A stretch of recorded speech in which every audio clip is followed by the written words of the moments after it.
Guys आज के इस वीडियो में हम कुछ वोकैबुलरी वर्ड्स, कुछ फ्रेजेस, कुछ फ्रेजल वर्ब्स और कुछ इडियम्स के बारे में बात करेंगे। साथ में इन सभी की मीनिंग के साथ रियल लाइफ से रिलेटेड कुछ एग्जांपल्स के बारे में बात करेंगे ताकि आपके सारे डाउट्स अच्छे से क्लियर हो पाएँ।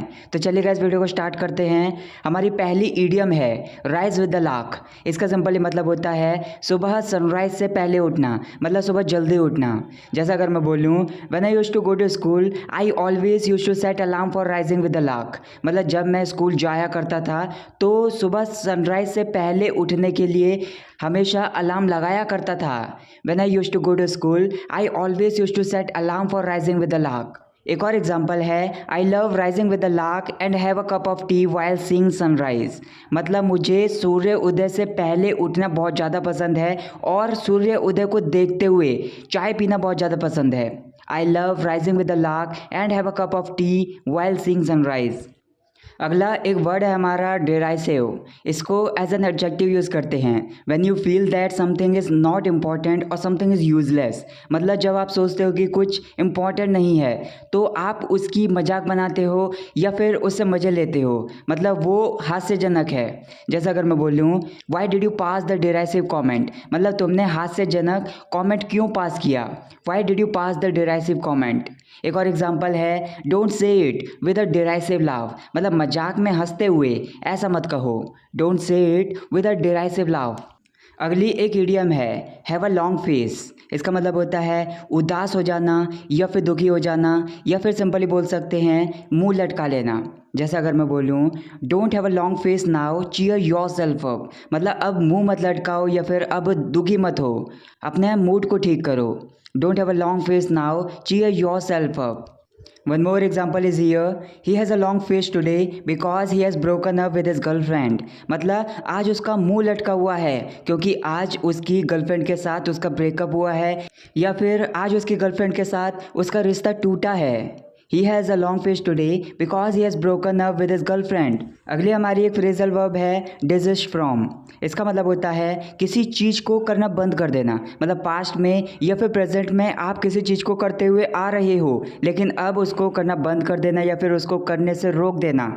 जैसा अगर मैं बोलूँ you should desist from such foolish activities. मतलब मूर्ख हरकतें करनी आपको बंद कर देनी चाहिए या फिर मूर्ख हरकतें करने से अपने आप को आपको रोक लेना चाहिए। You should desist from such foolish activities. एक और एग्जाम्पल है I asked him to desist from abusing me. मतलब मुझे गाली देने से मैंने उसको रोकने के लिए कहा। I asked him to desist from abusing me.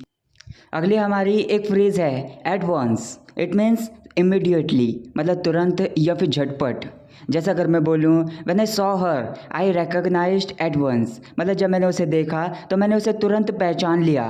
When I saw her I recognised at once.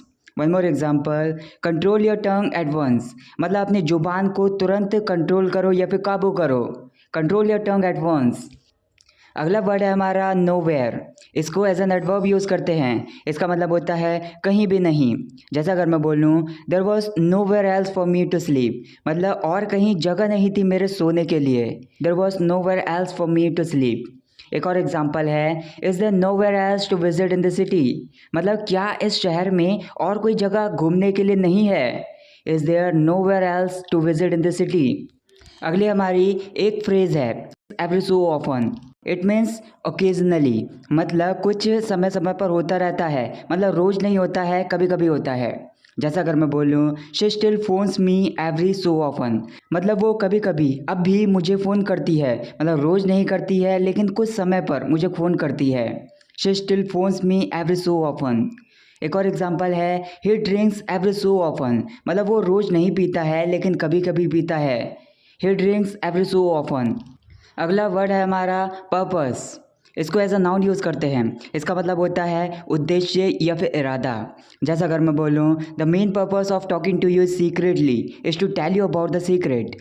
मतलब आपसे छिपकर बात करने का जो मुख्य इरादा है या फिर उद्देश्य है वो आपको सीक्रेट बताना है या फिर वो आपको राज बताना है। The main purpose of talking to you secretly is to tell you about the secret. One more example is here what's the purpose of your visit. मतलब आपके घूमने का या फिर आपके मिलने का इरादा क्या है। What's the purpose of your visit. अगला वर्ड है हमारा इंसलेंट। इसको एज एन एडजेक्टिव यूज़ करते हैं। इसका मतलब होता है असभ्य या फिर अभद्र। मतलब कोई पर्सन है जो असभ्य है या फिर बिना रिस्पेक्ट के है, तो ऐसे पर्सन के लिए बोल सकते हैं कि वो इंसोलेंट है। For example, leave the company of your insolent fellow. मतलब अपने ऐसे साथी का साथ छोड़ दो जो असभ्य है या फिर अभद्र है। Leave the company of your insolent fellow. एक और एग्जाम्पल है, don't be insolent with me. मतलब आप किसी से कह रहे हो मेरे साथ अभद्र मत हो या फिर मेरे साथ असभ्य मत बनो, मतलब मुझसे तमीज़ से बात करो। Don't be insolent with me. Next one is how much. इसको अनकाउंटेबल नाउन के रूप में यूज़ किया जाता है। इसका मतलब होता है कि कितना। जैसे अगर मैं बोल लूँ how much is a profit in a business, मतलब आपके बिजनेस में आपका कितना मुनाफा है या फिर आपका कितना प्रॉफिट है। How much is a profit in a business. एक और एग्जांपल है, हाउ मच डिड यू पे फॉर इट। मतलब किसी चीज़ के बारे में आप ऐसा पूछ रहे हो किसी से कि आपने इसके लिए कितना पे किया या फिर आपने इसके लिए कितना भुगतान किया। हाउ मच डिड यू पे फॉर इट। नेक्स्ट हमारी एक फ्रेजल वर्ब है go out with. It means spend time together and have romantic mood. मतलब कहीं किसी के साथ रोमांटिक मूड के साथ समय बिताना।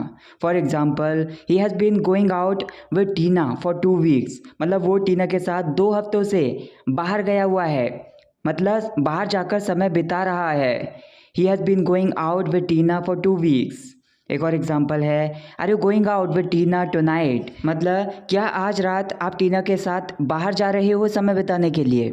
Are you going out with Tina tonight. अगला वर्ड है हमारा नोटवर्दी। इसको एज एन एडजेक्टिव यूज़ करते हैं। इसका मतलब होता है कि कुछ है जो महत्वपूर्ण है या फिर ध्यान देने योग्य है। जैसा अगर मैं बोलूँ your performance on the stage was noteworthy. मतलब स्टेज पर तुम्हारी जो परफॉर्मेंस थी वो नोटवर्दी थी, मतलब ध्यान देने योग्य थी। Your performance on the stage was noteworthy. एक और एग्जाम्पल है, it was noteworthy that you didn't like the video even after watching it. मतलब वीडियो को देखने के बाद भी आपने वीडियो को लाइक नहीं किया, ये ध्यान देने योग्य था। It was noteworthy that you didn't like the video even after watching it. अगली हमारी एक इडियम है कम क्लीन अबाउट। मतलब कुछ राज है जो आपने छुपा के रखा था, उसका पूरा सच किसी को बता देना। जैसे अगर मैं बोलूँ I think you should come clean about where you were last night. मतलब कल रात आप कहाँ थे इसके बारे में या फिर इस राज के बारे में मुझे लगता है कि तुम्हें बता देना चाहिए। I think you should come clean about where you were last night. एक और एग्जाम्पल है, I didn't come clean about my YouTube channel in starting. मतलब शुरुआत में मैंने अपने यूट्यूब चैनल के राज के बारे में किसी को नहीं बताया। आई didn't come clean about my YouTube channel in starting. अगली एक फ्रेजल वर्ब है डिस्वेड फ्रॉम। इसका मतलब होता है किसी को कोई काम करने से रोकना। जैसा अगर मैं बोलूँ I try to dissuade her from getting married. मतलब मैंने उसको शादी करने से रोकने की कोशिश की। I try to dissuade her from getting married. एक और एग्जाम्पल है try to dissuade yourself from using mobile. मतलब अपने आप को मोबाइल चलाने से रोकने की कोशिश करो। Try to dissuade yourself from using mobile. Next हमारी एक फ्रेज़ है इवन इफ़ आई वॉन्ट। इसका सिंपली मतलब होता है चाह कर भी।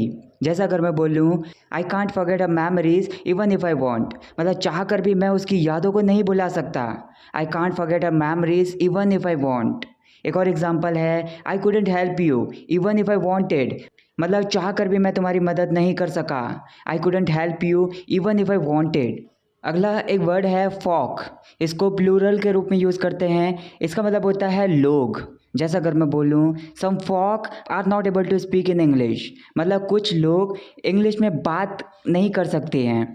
सम folk are not able to speak in English. एक और एग्जाम्पल है I like to spend time with old folk. मतलब पुराने लोगों के साथ समय बिताना मुझे अच्छा लगता है। I like to spend time with old folk. अगला वर्ड है नोटोरियस। इसको एज एन एडजेक्टिव यूज़ करते हैं। इसको हम किसी पर्सन के लिए यूज़ कर सकते हैं कि कोई पर्सन है वो बदनाम है। मतलब बुरी चीज़ों के लिए कोई पर्सन बदनाम है या फिर कुख्यात है। जैसा अगर मैं बोलूँ this city is notorious for traffic jam. मतलब ट्रैफिक जाम के लिए ये जो शहर है वो बदनाम है। This city is notorious for traffic jam. एक और एग्जाम्पल है he is a notorious for gambling. मतलब वो जुआ खेलने के लिए बदनाम है। He is a notorious for gambling. अगला वर्ड है पफ। इसको एज अ नाउन और एज अ वर्ब दोनों तरीके से यूज़ कर सकते हैं। इसका मतलब होता है हवा का झोंका या फिर धुएं का झोंका। जैसे अगर मैं बोलूँ I blew out the candles in one puff, मतलब एक हवा के झोंके में मैंने मोमबत्तियों को बुझाया। I blew out the candles in one puff. एक और एग्जांपल है don't puff smoke on my face, मतलब मेरे चेहरे पर सिगरेट का धुआं मत उड़ाओ। Don't puff smoke on my face. अगला वर्ड है हमारा कॉन्फ्लिक्ट। इसको एज अ नाउन यूज़ करते हैं। इसका मतलब होता है झगड़ा। जैसा अगर मैं बोल लूँ I try to avoid conflict with her, मतलब उसके साथ झगड़े से बचने की मैंने कोशिश की। I try to avoid conflict with her. एक और एग्जांपल है it's impossible to resolve this conflict, मतलब इस झगड़े का समाधान करना मुश्किल है। It's impossible to resolve this conflict. Next हमारी एक ईडियम है कम टू एन एंड। इसका मतलब होता है कुछ ख़त्म हो जाना। For example this pen is about to come to an end, मतलब ये जो पैन है वो ख़त्म होने वाला है। This pen is about to come to an end. एक और एग्जांपल है dispute must come to an end, मतलब ये जो झगड़ा है वो ज़रूर ख़त्म हो जाना चाहिए। Dispute must come to an end. So that's it guys for this video. Guys मैं जानना चाहता हूँ कि आपको ये वीडियो कैसे लगी, आपने इस वीडियो से क्या नया सीखा, मुझे अपनी वीडियोस में क्या क्या इंप्रूवमेंट्स लाने चाहिए, मुझे कमेंट करके ज़रूर बताइए।